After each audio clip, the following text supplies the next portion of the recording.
నల్గొండ కొత్త ఎస్పీగా చందన దీప్తి నియామకం జరిగిందని చెప్పవచ్చు. రేపు బాధ్యతలు తీసుకోనున్నారు. గతంలో చందన దీప్తి ఇక్కడ ట్రైనీ ఐపీఎస్ గా కూడా విధులు నిర్వహించింది. జిల్లాపై కూడా నల్గొండ జిల్లాపై పూర్తి అవగాహన చందన దీప్తి కూడా ఉండడం జరిగింది. గతంలో పుష్కరాల సమయంలో ఇక్కడ పనిచేసింది. అదేవిధంగా స్థానిక సంస్థల ఎన్నికల్లో కూడా ఇక్కడ పనిచేసినటువంటి అనుభవం ఉంది. నిన్న మొన్నటి వరకు ఇక్కడ పనిచేసినటువంటి జిల్లా ఎస్పీ అపూర్వరావుని సిఐడి ఉమెన్ ప్రొటెక్షన్ కి బదిలీ చేయడం జరిగింది. రేపు కొత్త ఎస్పీగా చందన దీప్తి బాధ్యతలు స్వీకరణ కార్యక్రమం ఉంటుందని చెప్పవచ్చు. కాంగ్రెస్ ప్రభుత్వం ఏర్పడ్డాక కూడా ఎస్పీల బదిలీలు కూడా ఇటీవల జరుగుతున్నాయి. అదేవిధంగా అందులోనే భాగంగా నల్గొండ ఎస్పీగా చందన దీప్తి రాబోతున్నారు.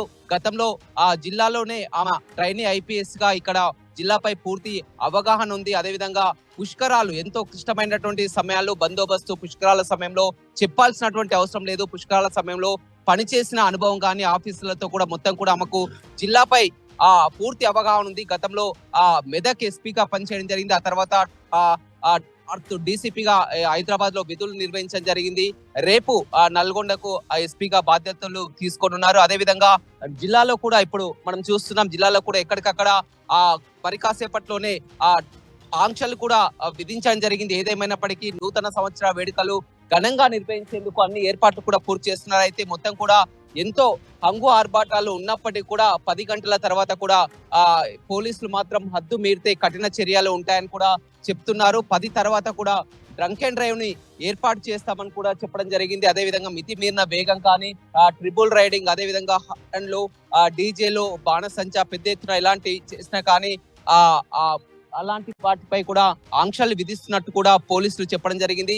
ఏదేమైనప్పటికీ యువతంతా కూడా ఇవాళ ఆదివారం, అదేవిధంగా మామూలుగా ఆదివారం సమయాలను ఎక్కువగా ఎంతో వీకెండ్ ఎంజాయ్ చేస్తుంటారు. అందులో ఇయర్ ఎండ్ 31 కొత్తగా చెప్పక్కర్లేదు. మొత్తం మీద పోలీసులు కూడా గత 2 రోజుల నుంచి కూడా వారిని హెచ్చరిస్తున్నారు. నూతన సంవత్సర వేడుకలు ఎంతో పాఠంగా చేసుకోవచ్చు, కానీ దాన్ని లిమిట్స్ క్రాస్ చేస్తే మాత్రం కఠిన చర్యలు ఉంటాయని కూడా చెప్తున్నారు. మొత్తం ఎక్కడికక్కడ అలర్ట్ అయినటువంటి పరిస్థితి కూడా కనిపిస్తుంది.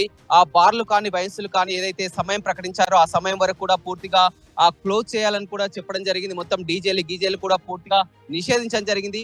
ఉదయం నుంచే సండే కావడంతో సెలబ్రేషన్స్ మాత్రం మొత్తం పట్టణంలో ప్రారంభమయ్యాయని చెప్పవచ్చు. ఎక్కువగా ఫ్యామిలీస్ అంతా కూడా రెస్టారెంట్లు, అదేవిధంగా కేకులతో కూడా ఇంటి దగ్గరే ఎక్కువగా అపార్ట్మెంట్ లో కానీ మొత్తం కంబైన్డ్ కానీ అక్కడ చేసుకోవడానికి ఎక్కువగా ఇష్టపడుతున్నారు. రోడ్లపైకి రావడానికి గతంలో చూసినటువంటి వాతావరణం అయితే కనబడట్లేదు. అక్కడక్కడ యూత్ మాత్రం రోడ్లపైకి వస్తారని ముందుగానే పోలీసులు ఆంక్షలు విధించినటువంటి పరిస్థితి కనిపిస్తుంది. ఏదేమైనప్పటికీ కూడా కొత్త సంవత్సరానికి స్వాగతం చెప్తూ కూడా సిద్ధమవుతున్నటువంటి పరిస్థితి కనిపిస్తుంది. నల్గొండలో పోలీసులంతా కూడా ముందే హెచ్చరించడం జరిగింది. ఏదేమైనప్పటికీ కూడా మొత్తం ఒక ప్రశాంత వాతావరణంలో కూడా వేడుకలు జరుపుకోవాలి, కానీ ఎలాంటి తీసుకున్నటువంటి కఠిన శిక్షలు ఉంటాయని కూడా పోలీసులు చెప్తున్నటువంటి పరిస్థితి అయితే నల్గొండలో కనపడుతుందని చెప్పవచ్చు.